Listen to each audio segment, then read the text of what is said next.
What's up, everybody? Welcome to episode 1 of season 4, proudly brought to you by NTN-FC. Our guest today is the right back who used to play for Wits University, Jomo Cosmos.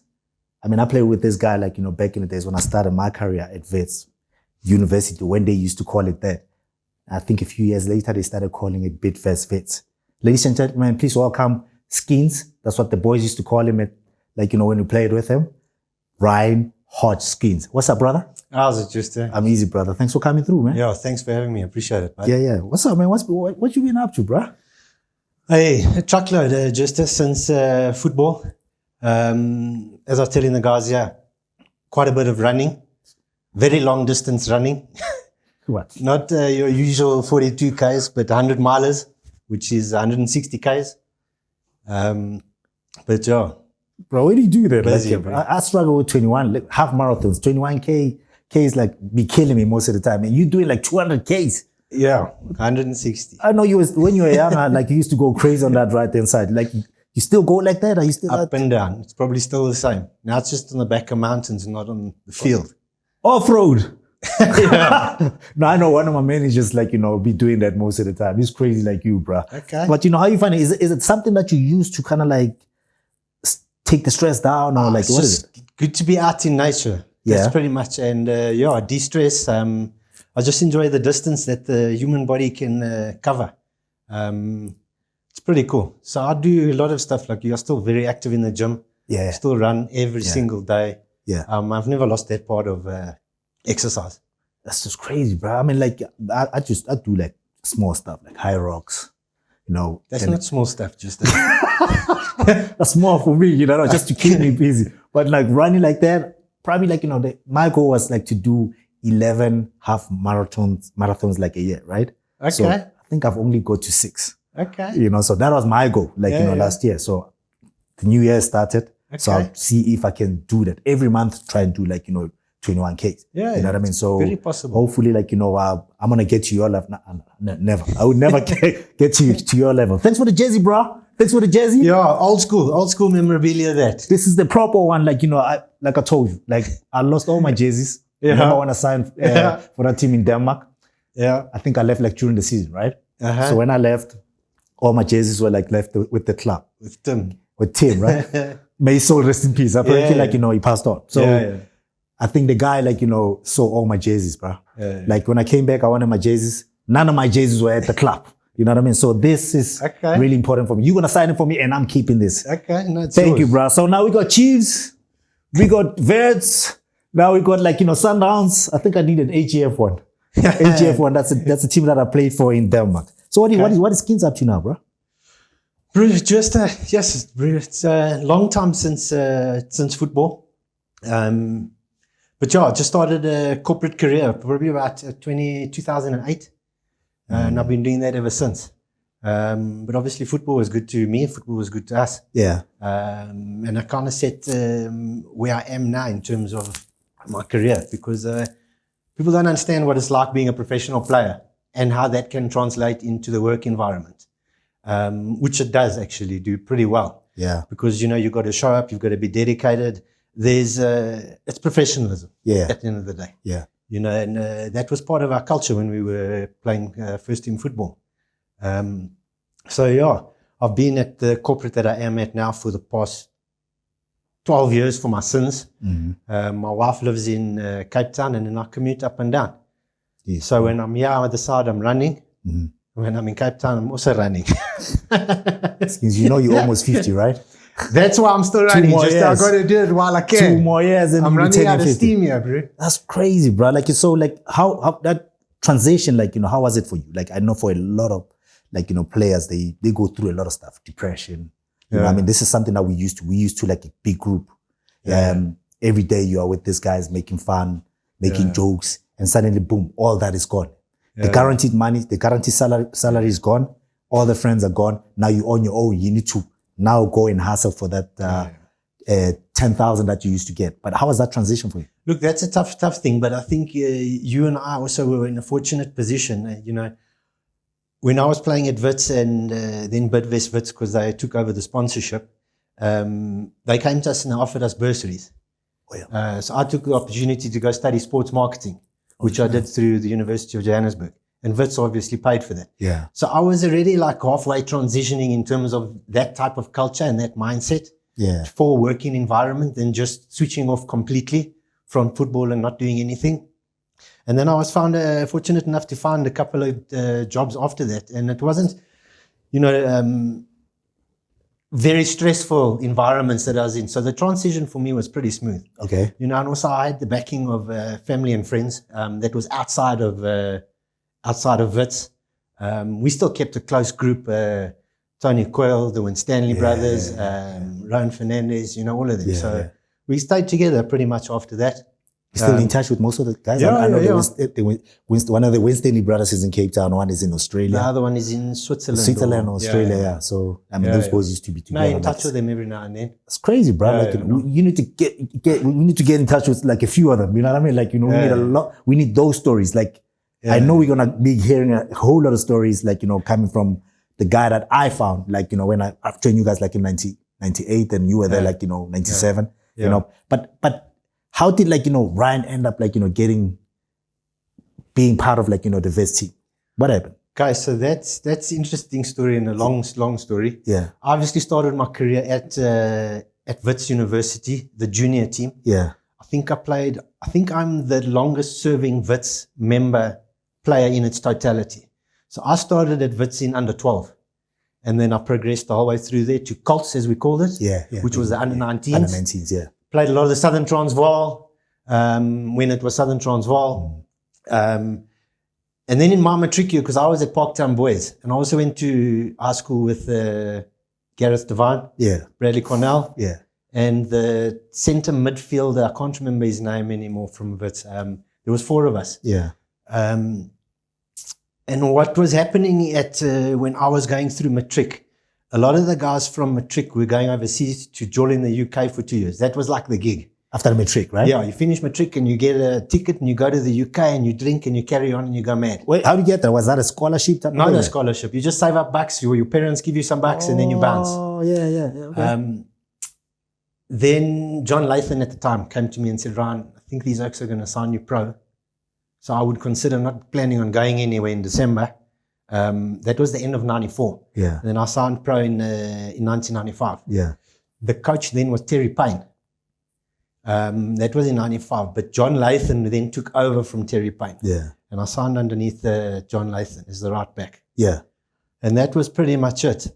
When we were playing at Wits in the under 12s, and you're going to laugh at this, I was the only white kid on the squad. And the people associate Wits with white people. Yeah, white people, And we used to laugh, because in Champions League, what they do, and one of the first games we played at our elite stadiums then, the big ones, was the FNB Old Stadium, when it still had that huge moat around it, so the Oaks couldn't jump in. Yeah. And what they do is they line you up against the wall. They take all 11 players plus the reserves. They line you up against the wall, both sides, So this team here and then Wits over here. And then the ref walks past. And if you are too tall or you look too old, you don't get to play. Because none of the guys had birth certificates. No. So they did it on age, because a lot of the clubs were cheating. They had like 16-year-olds playing under 12s. So they used to line us up. You too old, you too old, you too old. Then so you get another 6 Oaks in and say, okay, cool, this is the starting 11. Was Steve Lekula part of that when you played against Pirates, or Steve? I don't know. I'm just messing with you, bro. Or Jerry Skusana. Because he looked older than what he was. So that's how bad it was back in the days. Like the age cheating thing, it was like crazy. No, it was hectic, man. It was even existed when I was at Wits. We had I can't remember the Oak's name. We had to send him in for bone density because he was lying about his age. Because, to your point, when you hit 30, they can your careers automatically. Which is an odd thing. What's his name? Benson Mhlongo. Not Benson Mhlongo. He was older than him. I'm messing with you, bro. No, he's older than him. But anyway, they sent him for bone density because he never had an ID book, but he was playing there at Wits. So was it like something common from the black players not having that birth certificate? Yeah, it was. It didn't exist. So, and then the guys used to just come and play, and because they were maybe older than 12, they were excelling.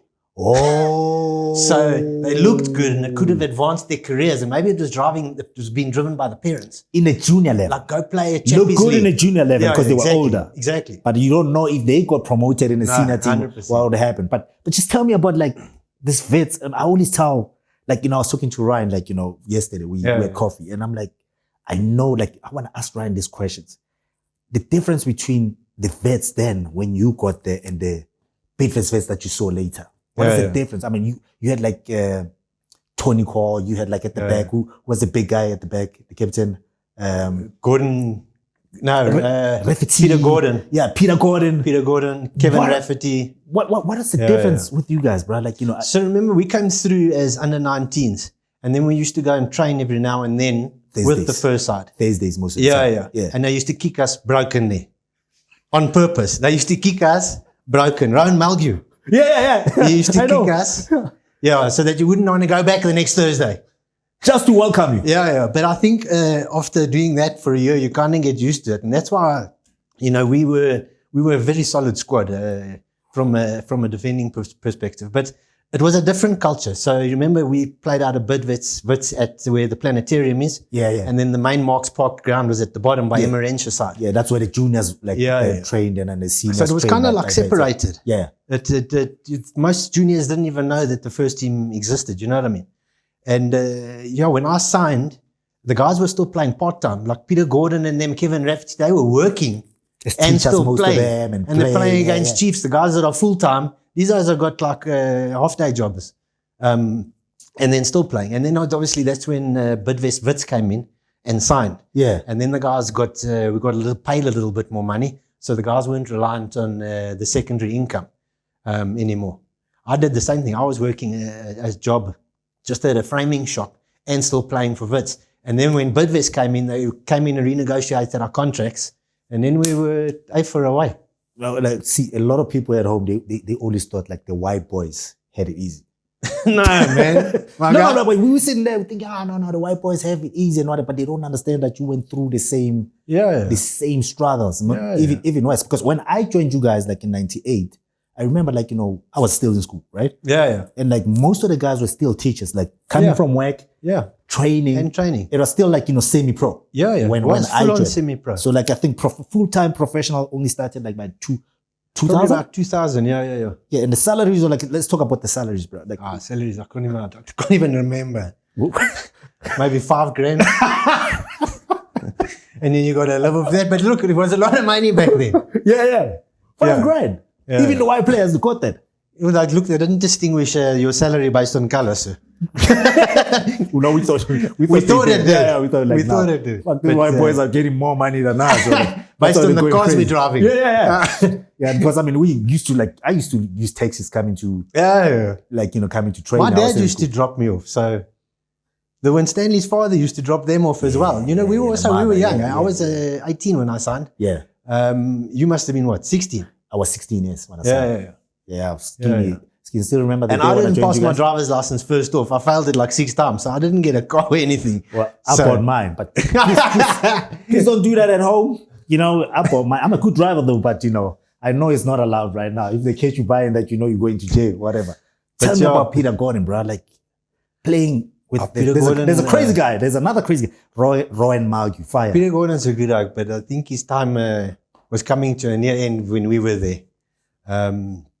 But I think what made us as players coming in from the juniors is we used to play club rugby against guys like Robertsham, Uneo, which was more of a boxing match than a football match. Yeah, Robertsham, yeah. Huh? Yeah. Your parents have to sit in the car, otherwise they get beaten up if you score a goal. It was insane, bro. I heard about that, bro. I said like Islands, North, Florida. Robertsham and Uneo, because Uneo was Greek boys. Yeah. Robertsham was pure South. Those are playing with knives in their pockets. And us good clean oaks from Vitz, we just have to play football. We're just coming for the game. So you guys used to get intimidated like for real, like on the touchline? There were fights, bro. Full-on punching fights. I heard about the full-on punching fights. Oscar, remember Oscar? Yeah. Oscar used to tell me these things. I played a few games at the Robertson as a junior, and those guys were crazy guns. But it's fine. You just give Junaid the ball and you say, go kill him. Go chow them. He did chow them. It's crazy. How was it playing with that guy, bro? Junaid is talent, eh? I'll tell you about it. We'll get there, but I'll tell you a few guys that were misguided in terms of what they had behind them. Yeah. From the skills that they had in their shoes, bro. Yeah. Junaid was a phenomenal. That X vision, his control of the ball. For me, that was next level. And there was another guy that I thought was better than him, which was Money Eyes. My guy. Money Eyes was a talent second to none with a ball. Who was better? In your opinion? Oof, it's tough, bro. I'll call it Money Eyes. Money Eyes. Because I asked that question. I don't know who I was talking to. Who was I talking to? Right? Yeah, Junaid. Yeah, Junaid was like, what did he say? He hates, they hate each other, bro. Like, he's like, no, I'm the best. Don't tell me about Money Eyes. So like people used to say like Money Eyes was like crazy, bro. I was. That was phenomenal with the ball. He could get close to his feet and he could do things that shouldn't be done. And in those times, look, I think it exists now, but they were 20 years ahead of their own game in terms of talent. There were other players like that. Who was the youngster that played for Chiefs? He was... Who's this? The one famous kid, man. Short little guy. In my time. In your time, short guy. There was Ezenkosi at Pirates, yes, and then there was the equivalent at Chiefs. Is that Jabupule? Jabupule. You played with Jabu? Or you played against him? You played against him. Yeah. So you used to kick him a lot, right? Yeah. Kicked Dr. Kumalo. Bro, let's talk about this. They were like, guys, when you get onto the field, make sure Doctor can't walk. That was a TikTok. That's TikTok, boss, at Vitz. You got to get the playmakers out of the game. Sure. By anything. Whether you get a red card, it's cool, bro. Don't worry. Just the coach we'll play with 10 as long as they don't have their playmaker. Doctor's legs. Yeah. 16V. 16V. Remember his shoes? Yeah. I mean, Roan hated that guy, bro. Yeah. Roan Maulgue. I was like, that guy just being, him being your teammate, like, he used to kick everything that walks, bro. He did. So was that his... I think he was more in the stands with his red cards than he was actually on the pitch. But he understood the mandate. Yeah, exactly. Like, right, go in there, kick tiki, break his leg, and then we can play without you. Yeah, exactly. And you guys scored one goal with the free kick or with the corner, and you defended the whole... I mean, just that fortress that you guys built, it's going to beat first Vitz. Teams hated coming to play against you guys. So that, for me, that grounds is the best grounds in the country. Because for starters, the spectators get to sit right on the pitch. If you play out of the older Chief Stadium there in Joburg, you've got a running track. Oh, yeah. And then you've got the fans back there. So they're quite disengaged from the actual game. Yeah. But when you're sitting on Vitz, and also we had quite a bit of supporters there, which was pretty cool. It felt like there was more supporters there than actually was because the guys were sitting so close. I don't know if you were there in the time, but we played Chiefs there. We played Pirates there and we played Sundowns there. But they had to let the Chiefs fans onto the pitch. Do you remember we had like a meter before the fence and the line? Yeah. They let the Chiefs fans sit on the field. So to throw the ball in, you had to like walk between the guys and say, hey, sorry, and then throw the ball in and then play. And the oak fell off of the planetarium. No. The spectator, they were climbing on top of the planetarium. That's how crazy. That's so crazy. Fell off of the planetarium, and then Wits, the university banned us. They banned us playing the big teams out of our home ground. Is that why? Most of the time away, like when you play Pirates, Chiefs, we play away. So then we were playing Nelspruit and Witbank or wherever else. So at the end of the day, what we were doing is giving Chiefs or Pirates 2 home games. Because remember, you go play Chiefs in Nelspruit. I remember those fans don't really travel to Joburg. So that stadium is chockers. Which is Chiefs. Chiefs fans. So it's our home game. But there's not one Vitz supporter there. You never had the supporters. You only had like the tuck shop lady that used to scream the name. Exactly. Like she knew everybody in the team. That's the only lady that used to scream for us. Everybody else hated us. But I enjoyed that. Like, are you saying like, that was the best pitch that you like, you like playing at? That was, for me, that was great. Another team that you hated playing against? You had Free State Stars, you had Amazulu. Bloemfontein, Kwakwa.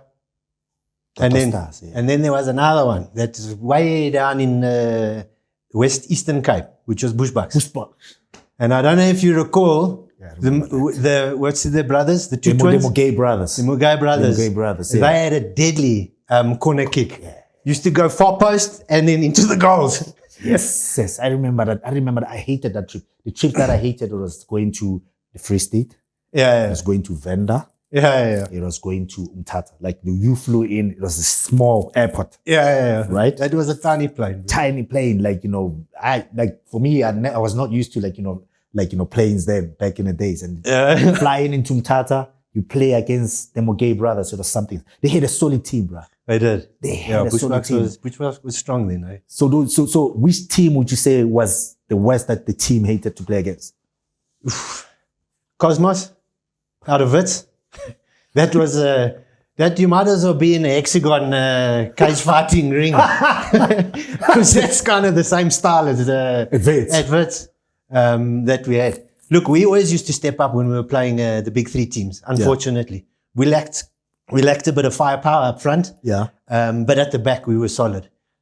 We were solid at the back. If we could have proper firepower up front, we would have been a dominant force. That was always the case. And we always used to draw with Chiefs and Pirates and Sundowns because we had the talent and you knew you had to be on top of your game. But just somebody who scored in those goals. Just somebody to convert. I used to play with Jerry Scusano against him as well. All of the Oaks. And the minute I debuted for Wits, I didn't stop playing. I was pretty much Mr. Consistency in terms of week in and week out. I think I played I don't even know. I tried to look for it the other day. Over 280 league games. So we came up with 200, right? We thought it was about 200. So but it was way more. Yeah, they never kept the records back in the days. No. No. So that was me. When I was hardly ever injured. If I was injured, the Oaks would just quite cortisone in my leg and say, go play. What? My debut game was against African Wanderers in Durban. And the left winger, there was someone that was playing for us who was the right back, Mr. Kevin Rafferty. He was busy getting shafted on the right wing, on the left wing. By who? By Sibonga Nomvet. And who was on the other side? Zuma. It was Zuma. And I think John called me down. He said, Ryan, I'm taking Kevin off. You need to charge this youngster. He's killing us here, boy. So you swapped, you went to the left-hand side now? No, I wasn't playing it. I came off of the bench. Oh. He said, I'm taking Kevin off because he's killing us. He's murdering us. You need to go and sort this boy out. And that's when I debuted against Sibonga Nomvet. And that was back in the day, African Wanderers. What a team, bro. There was another team also out of Durban, which was Warriors. A little bit further. What is it? I remember that. And then Manning Rangers as well, who was coached by Gordon Ingerson when they won the league that time. But look, it was always like playing against the big three clubs, as we like to call them. Where's Skins? Where did you grow up, bro? Where are you from? Hey, bro. Well, I'm out of Marks Park, so I'm just up the road in a place called Greymont. What the fuck is it? Where's Greymont? Sophia Town. Oh, that's where we can talk. Okay, Sophia Town. Now I know. Okay. That's where you grew up. And I'm still there, bro. I'm still there. Like I said, my wife's in Cape Town. And then I just commute every now and then. So we have a mini honeymoon every second week. We don't get in each other to say hey. Because you get to, if she's coming with stuff, it's like, I gotta go work. Samsung needs me. I'll see you in 2 weeks' time. Exactly. It works for you. So when did you start realizing that you were better than most of the kids, bro? At that age? Look, I didn't actually, and I think we were identified pretty much the same as you, through the junior ranks. At that time, the Vitz squad, the Colts, we were dominating the leagues. We were winning the leagues left, right, and center. And the benefit to Vitz and to the detriment of us is they get us for free because we come in from juniors. That's one of the reasons I ended up leaving Vitz. Because we used to.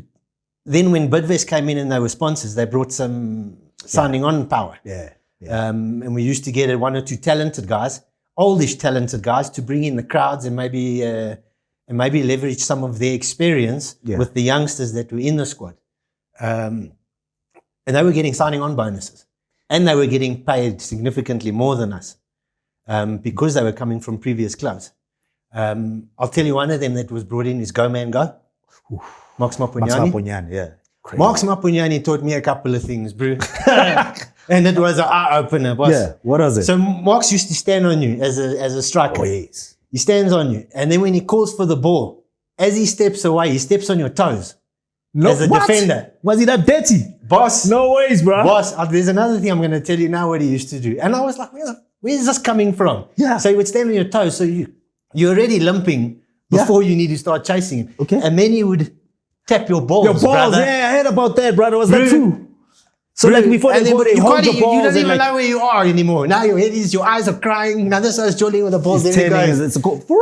Yeah. So he used to do that at training most of the time. At training, yeah. And I'm like, okay, guy, I got you back. The next tackle now we that stand we like know. this. But you didn't do that to Peter Gordon though, because you know he was like a beast at the back, bro. Yeah. Something else, bro. Like, so you saying, like, you obviously got promoted by you playing with the cards and whatever, and like, who saw you from like, the junior side? It was John. It was John, yeah. Yeah, it was John. So like, your right back was not doing that well. His right back was not doing that well that much. And like, we had to bring in some younger talent because the guys were getting on because they were almost touching 30 because your career ends here when you touch 30. Yeah. Realistically, I actually think I still could play. Realistically. Come on, bro. You were like 27?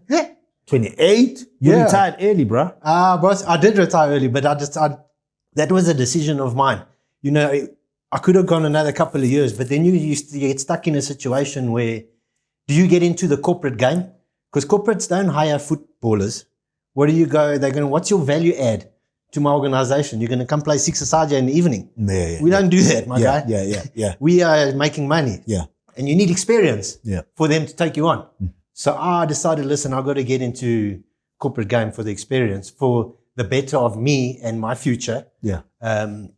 Because you go and look for a job at the age of 33 with zero work experience. It's going to be tough. Oh, so it was a calculated effort. Look, so you could already see that, okay, it's not looking good. Let me start, tapping out. 100%. But all of my friends that I grew up with at high school, these are so in the working environment, man, for 10, 15 years. And I'm coming in with zero experience, with a pair of soccer boots over my shoulder. Did they help out? We always think, like as black people out there, we always think like, for white guys, they always get jobs easy. Like, no, bro. No, look. It was the same. You went through. You've got to have this experience. Otherwise, I'm not going to do anything with you. So I made a call saying, listen, I'm going to tap out. I could have still carried on playing. There were a few clubs I could have gone to, Swallows, Santos, Roger was there. So it was fear. You were sitting there. Not really fear. It was just looking after where I was going to be destined. So that was it. Was it the shock? After, you did well at Vitz. Yeah. Now, let's talk about you went to Cosmos, right? How was that culture shock for you at Cosmos? So when Vitz used to negotiate your next year's contract when just within the year, the current year. Yeah. And then they come to me and said, listen, we need to sign you for next year. And I said, listen, we need to talk signing on bonus. Now you know about it. Before you never knew about it. No. We need to talk about signing on bonus. Derek Blackenseas probably, it was Derek and Ronnie Slosh. Yeah, they're looking at you they're like yeah, my guy. we're not helping you out here, bro. So okay, hold up. By the way, you were on when we started, you were on a 10-day signing on. So you get a 50,000, you play 10 games, you get your 50 grand. 100%. Remember that? Yeah. You had to play to earn. But you get your 9th game. And then they put you on the bench. For the rest of the season because they don't want to give you the 50,000. 100%. Right now suddenly you get to a point now, you understand that you have to get signing on fees because you see Pirates players getting it, Chiefs players getting it. And Derek is telling you like, are you mad? Yeah. You think you stand in Fredericks? Yeah. Exactly. That's what I was told by one time. Really? That's what he said to me one time. Like I was getting paid like about $1,000. Yeah. When I started being a regular. Yeah. Then one time he calls me up at the office and I'm like, guys, I'm playing now. Like, aren't you guys going to increase the money that you guys are giving me? Oh my God. He says, who do you think you are? Who do you think you are? You think you are Stanton now. I'm sitting there, I'm like, dude, I'm playing regularly. It can just give me 5,000 or 6,000 down the line. So that's the attitude that they had for you as well. I'm just surprised. I'm just shocked. No, the same attitude. The same thing. Bro. And you must, like you, I was a regular. week in and week out, Yeah. defending with the other guys that are earning 3 times the amount as us. 15 grand plus. You got to play square, bro, with everyone. You know what I mean? Yeah. At the end of the day, we're running our businesses. That's true. And we've got to be paid the equivalent. Yeah. Otherwise, we need to look for greener pastures. Yeah. So I said to the boys, I'm not signing this. It's you either come to the table with more money, and then we'll talk. And then they said, okay, cool. I think myself and Gert, Skalkwijk, they said you guys can go take a soccer ball and go play there in the park somewhere, and see your contracts out. And we weren't allowed to train with the first team. So we used to go to the bottom field off of Marks Park there. Yeah. Because, you know, those days we trained at the Bidvest Stadium. Yeah. We didn't train at the top there. Yeah. At the university grounds, the other ones. Yeah. It's what do they call it? No, I can't the remember name. what they Yeah, I see that. Yeah. So Gert and I had to duck. And Roger was the coach at the time. And they were putting heavy pressure on us. They were kind of like ostracizing us. These oaks are going to break. And they'll eventually sign. And then we're back on where we started.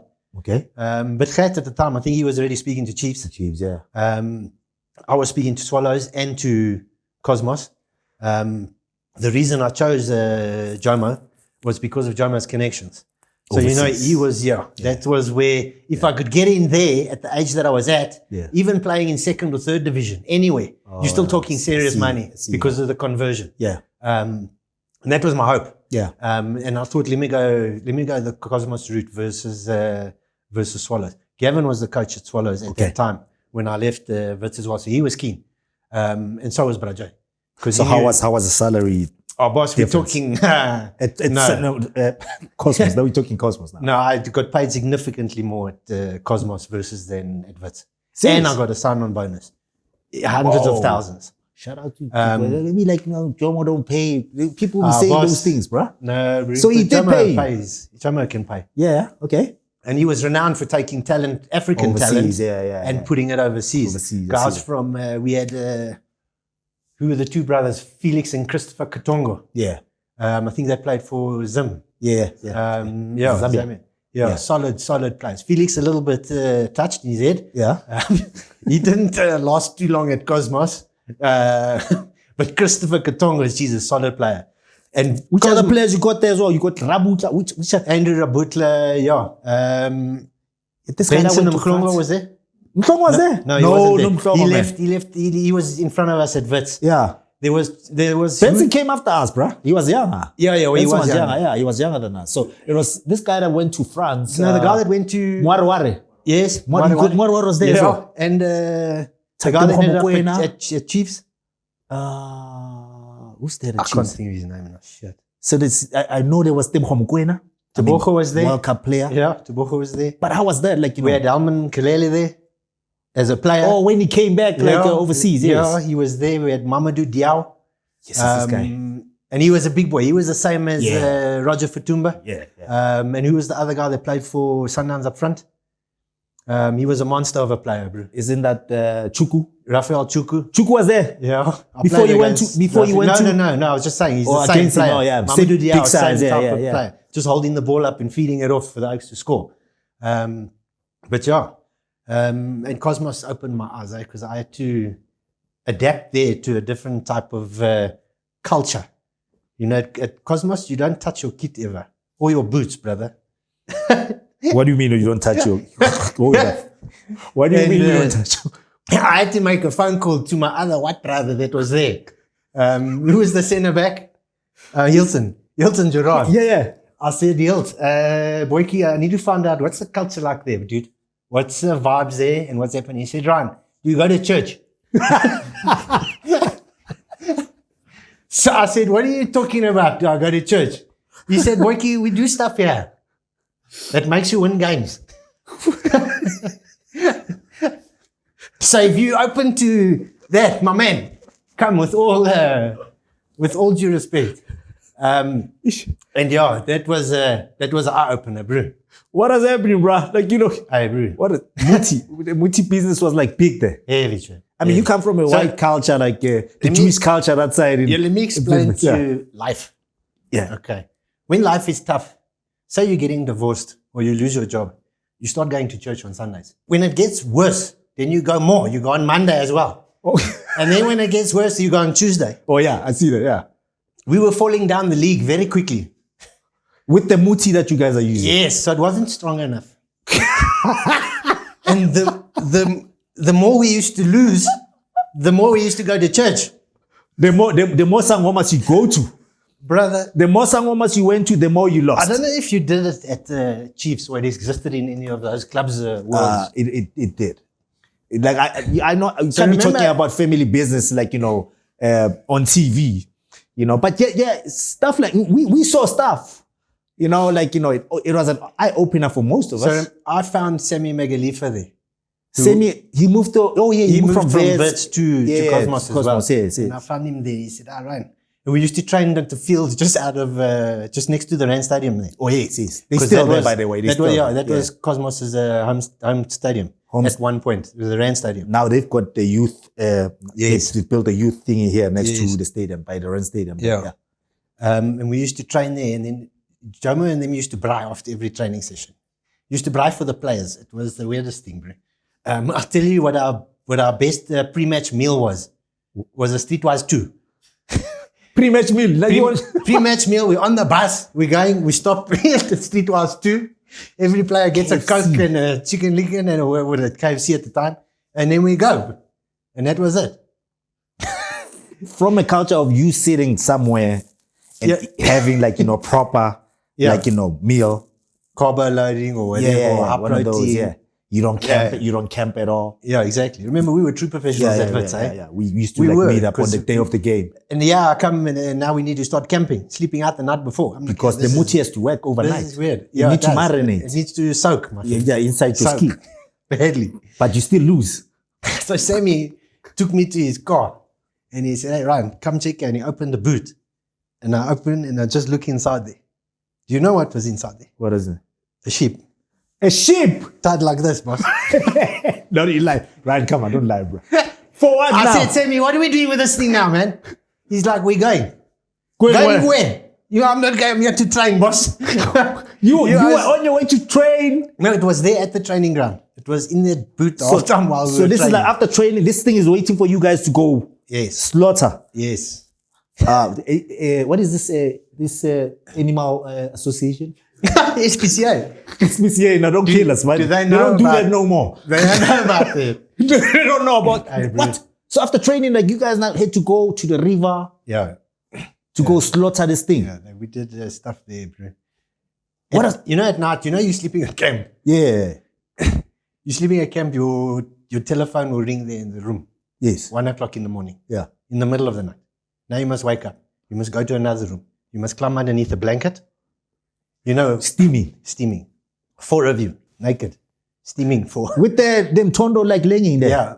With for about 20 minutes in the middle of the night. Then you must still go and play the next day. I'm like, guys, what are we doing here? We're going to church.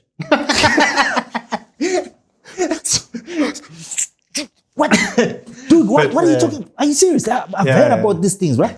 I know. I don't know if I'm exposing stuff. No, it's not. No, it's not. We're not doing. Other families, they do stuff like that. But it's more of a. It's a tradition. It's been there long before us. You know what I mean? So it's cool. It's cool when you take the kit in the boots. That's fine. And then you get it. It's wet and it's got covered in stuff. But we were bathing in stuff, my guy. No. I'll tell you a story. And okay, you go. I'm going to tell you a story. So there's teams that I played for. I mean, it was a culture shock for me. I mean, you get there before you go to camp. Yes. You bath. Yes. After training. Yes. Obviously, after training, bath. Yes. And then you all go to park your cars at the clubhouse. Yes. Go to camp. When you get to camp at night, you bath again. Okay. Right? Okay. Tomorrow morning, you have a pre-match meal. After pre-match meal, you bath again before you go to the stadium. 100%. You get to the stadium before you walk before the warm-up, you bath again. Yeah. And your kid looks like you were playing rugby when you come back because it's got mud all over the place. You know what I mean? You don't question. I mean, this thing is all, you want to play. Exactly. First of all, you want to play. You're there to, to have fun and whatever. And this thing has been happening for years. You can't change it. No. So we've been through it. It's just that you can't just come in and say, hey, this team is using mufti. Yeah. Then that's wrong. I mean, these are the experiences that we went through, and most of those players are still going through it. I'm sure they are. I mean, for a white man, can you imagine, what that did to you, bro? I would tell people, they were like, my guy, you need to find another job. This is not flying, my bro. And anyway, you got hammered last weekend again. And the weekend before. You're doing all these things. They used Rivers. to fly oaks in from Zaire, French guys, full on. We stopped us. Yeah. But you still lost over We the still weekend. lost. You know, if you put a chicken on its back and you rub its stomach, you know it falls asleep. No, like it's knocked out. Never done that. Nah. And it looks like it's dead. And then when the Songoma goes, wake up. Then it wakes up. The guys think he created life. I swear. But You must see it. But it's killing you guys. But when you lose the games, like, no, Ryan didn't watch properly. 100%. It's not his fault. It's your fault now because Exactly. you didn't go into the bath like He didn't fully. execute. So we played like correctly. at Vitz. Like I just joined Vitz. Was it Vitz or like Sundowns? We're playing at Ren Stadium. I think I was still at Vitz. Yeah. We're playing Cosmos at Ren Stadium. Yeah. And then when we walked out to go check out the stadium, you know what Jomo did? He's there by the goalpost. No, orange, like, you know when you cut orange into 4? Yeah. So there's like those pieces are all over the field. All over the field. Like we coming out, we're like, what's going on? So this is Cosmos now playing mind games. They've got oranges all over the field. Yeah. The team, like obviously the referee had to stop the game so that all those things had to be taken out. But somebody says Jomo used to play mind games. So he messes up with your mind as if he's doing much. But he's also messing up with his own players' mind at the same time. So, there were other clubs that were also heavy into this thing. And one of them is Black Leopards. Ooh. So Black Leopards, and up there it is very hot. Ooh, It is very hot. Yeah. That's like for 40 Cosmos, degrees. Yeah. We're on the bus. Jomo ain't going near those changing rooms. He's not going near. Not even putting inside there. Nothing. Find a tree outside. There we must change and do team talk. I'm talking, this is first team rugby. My man, we're earning hundreds of thousands of money here. This is serious. You can't laugh, right? The Muti man told him, you can't go into that 100%, changing room, Black Leopards changing room, because the Muti man from that It's side too is strong. It's going to kill us. you're changing in a bus or under a tree. Under a tree. And then there was obviously stuff you had to drink and eat. And I didn't know. Now. I didn't know. You had to drink, you had to eat and drink stuff. I didn't know what was happening there. But the guys that were playing, that came from Africa, from Zimbabwe, they wouldn't, because it's heavy against their culture. Like heavy. Nah, even for all of us. Like, you can get me into a bath or into a swimming pool anytime you want me. But now you want me to eat stuff. I don't know if I'm eating like a dead man there or something. Because they don't tell you this sangomas, bro. Okay? Yeah. So they used to go and buy muffins from the garage. Yeah. It was prepaid because they wouldn't eat. They would make out as if they're eating, but they wouldn't be eating. But then they don't have any food. So they had to go and get whatever was close. And these guys don't have cars. So they just walk across the road to the closest garage and buy meals there. And that's what they were playing on. And you got to perform at your highest level. What a culture shock, bro. Like, are you serious? Muffins.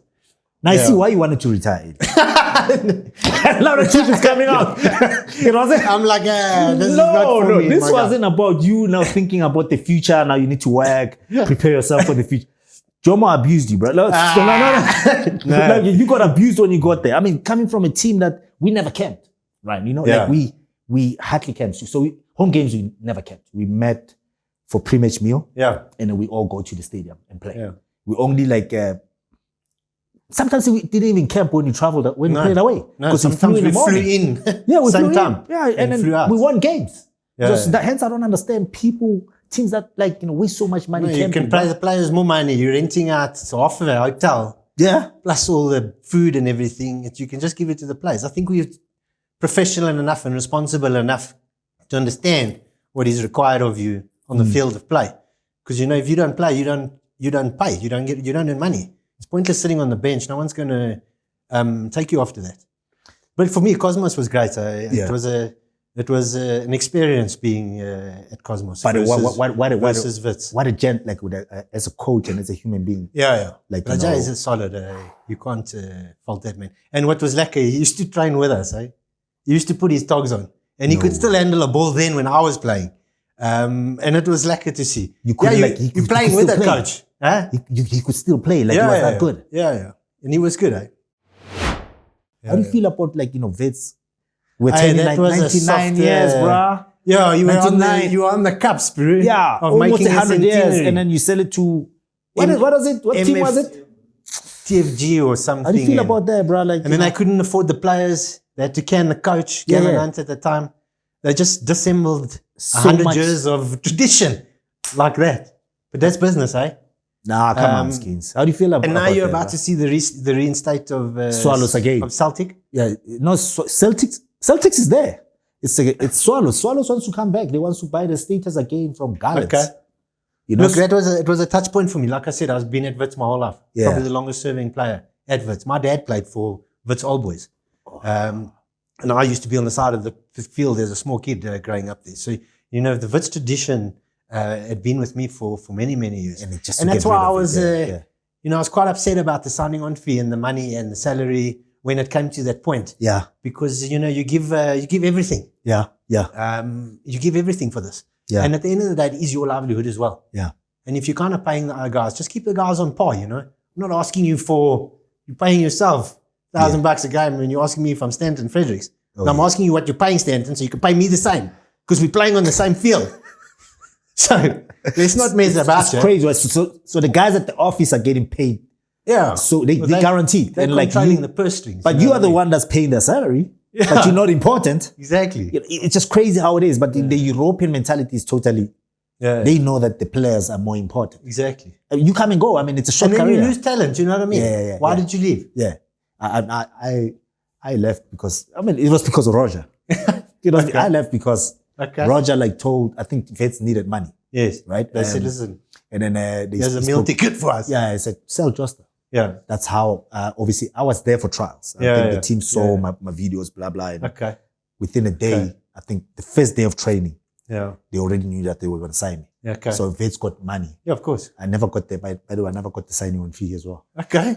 But the salary was better from Vitz. Yeah, of course. So I thought I've gained. But when you look at it, there's so many years that I could have gotten my signing on fee. I could have been far. Exactly. You were saying that I made more money than you. That's why you're working now. Yeah. I never made the money, bro. Yeah. You know what I mean? The guys now are making the money. I think the perception out there when we were playing is that we were earning money. Mm-hmm. But we weren't. A lot of the guys were driving expensive cars, but I don't think they were living in expensive houses.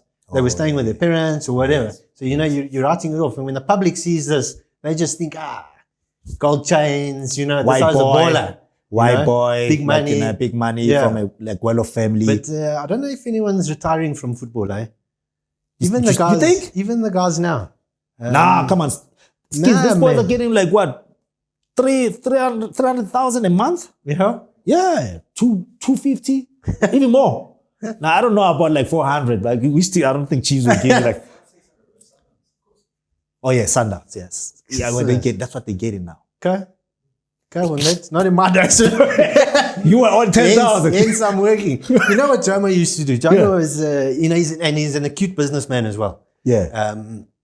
So there's nothing to shy away from his talents as a businessman as well as a coach as well, and a player, obviously. But during the off season, you know, he used to take us, the first team squad, into the middle of Swaziland, and he used to charge for the games, and he would generate an additional revenue stream. Yeah. That money never used to come to the players. It was just a friendly for us. But he used to charge, and then the guys used to pay because you never see a professional squad. And then we used to play sides like local teams from Swaziland. So their fans used to come and watch. Oh, yeah. You're playing this first team now from South Africa. Yeah. And the stadium would fill up. And obviously he's scouting players as well. He's smart. Of course. Yeah. The ones I must tell you, actually, it is, we get to the border post driving into Swaziland in a bus. But the bus driver forgot his passport. Your bus driver? Yeah. Now we've got 22 players that's got to get in here. So I said, I'll drive this thing through.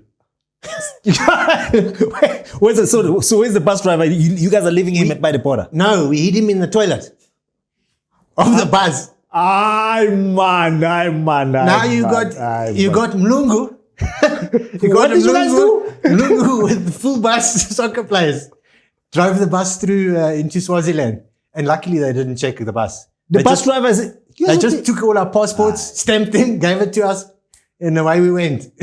And then after 10 minutes, then he comes out and he starts driving. Again. Yeah. Skins, you could have gone to jail, bro. I don't know about jail. You know, they be killing people. They don't play around. They don't lock you up. They kill you. They never told We you had that a story. game to get to, bro. Let me tell you the You got story. to do what is covered. So let me school you. So you know that if you come, obviously, when you first place gets 8 million, what is it? What's the prize money? For the league. The prize money. No, it what must is be like 2-3 bar. right? Nah, I think it's more than that, bro. Yeah, okay, let's say MTN 8 is 8 million, right? Okay. But the teams for participating Yes. in that competition, Yes. once they get out, they get a certain amount, Yeah, right? you're meant to get 50-50. So Let's now- go 50-50. So what happened at Wits when you guys get knocked out? What did the They team used to do? give us money.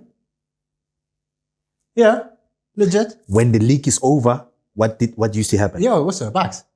So even if we came, like we used to be Yeah. on top 8, Yeah, top always, 8 always. all the time, Yeah, right? So 100%. every time after the league is done, Yes, the team would like give us bonuses Yes. because they got a certain percentage. 100%, Squire. Wits University. Yes, other side. Go on. I'm trying to, you see, I was sitting there, I'm like, what the hell is going on? So we used to, it was so amazing. No, honestly, Ryan. So they used to give us, they got like, whatever they got, 800,000 just for coming 10th. Because the teams do get, as much as you get your salary. Yeah. But they understand that you played the role for you to Exactly. the team for you. That's why I continue said to be every there. time you touch the field, even if it's for 1 minute, you get the extra bucks. You really get the money. Yeah. You just got to step onto the field. Yeah. Whether it's 1 second or whether it's 15 minutes. As long as you're coming off of the bench, you're still getting the bucks.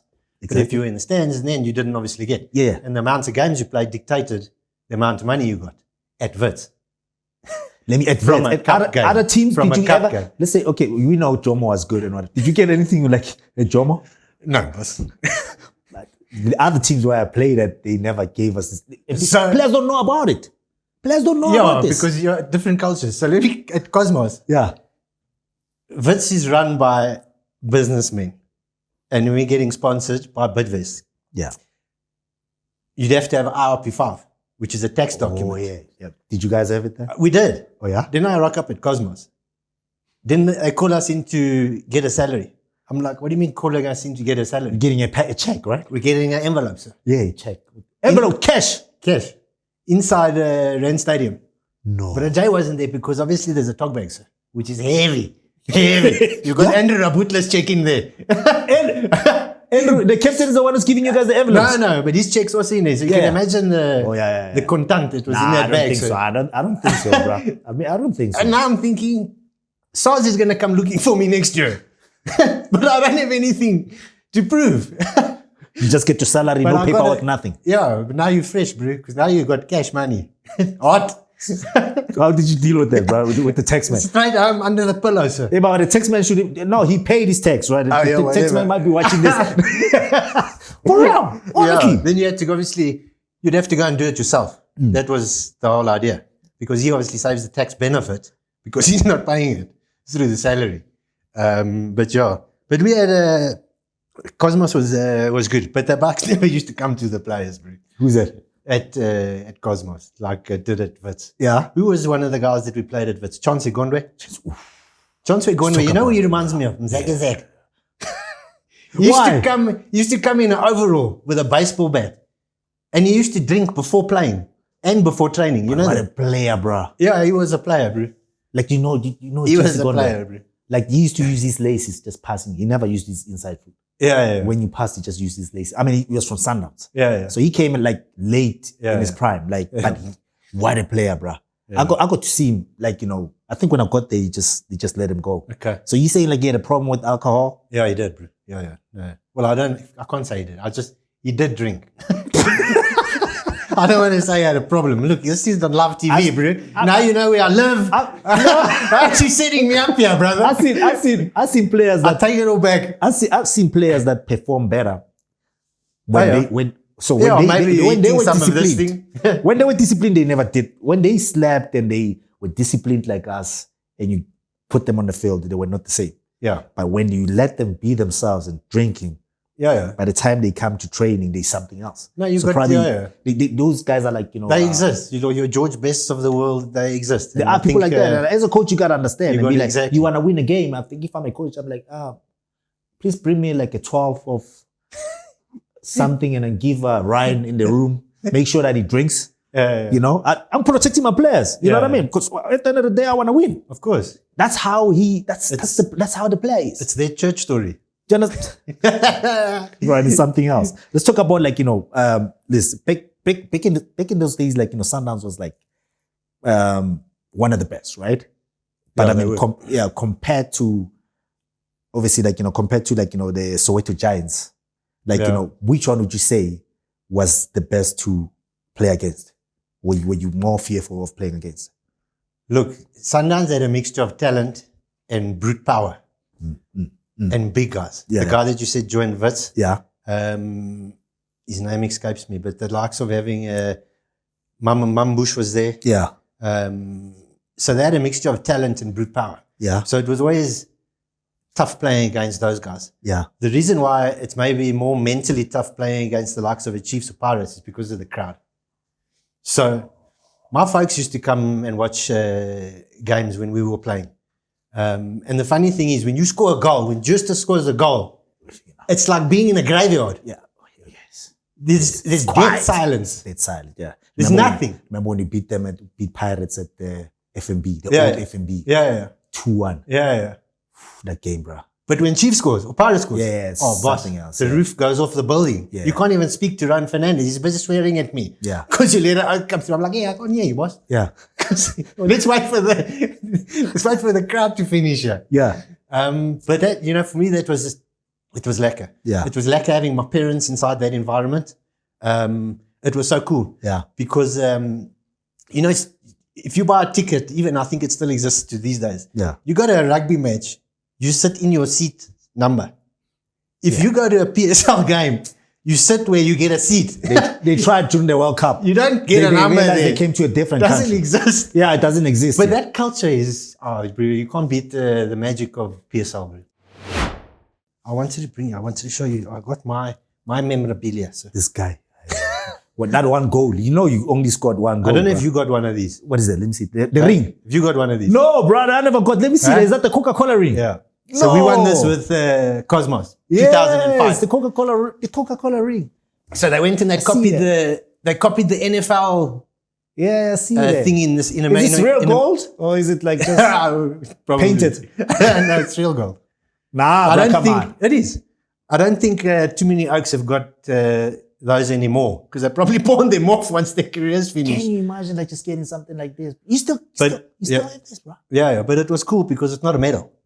It was something different that they started doing versus medals. So it was cool. All the You guys see the medals that we're getting now, like after you Well, I put it can in the see old it. rope, after 2 weeks, they change its color. change color.